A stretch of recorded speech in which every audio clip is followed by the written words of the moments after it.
Unlock the secrets to effortlessly transfer your cherished memories from your Canon Eos 250d to your MacBook Pro.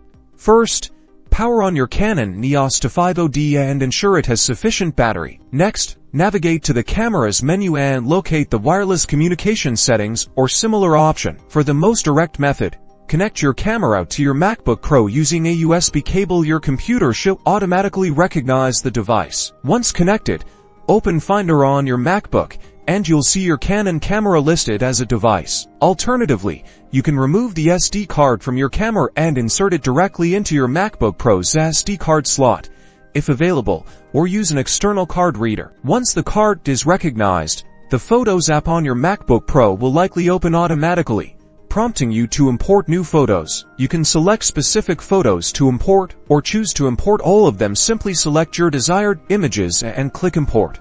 All imported photos will now be available within your Photos app, ready for editing, sharing, or further organization. By following these simple steps, your photo management will be streamlined, keeping your precious memories safe and easily accessible.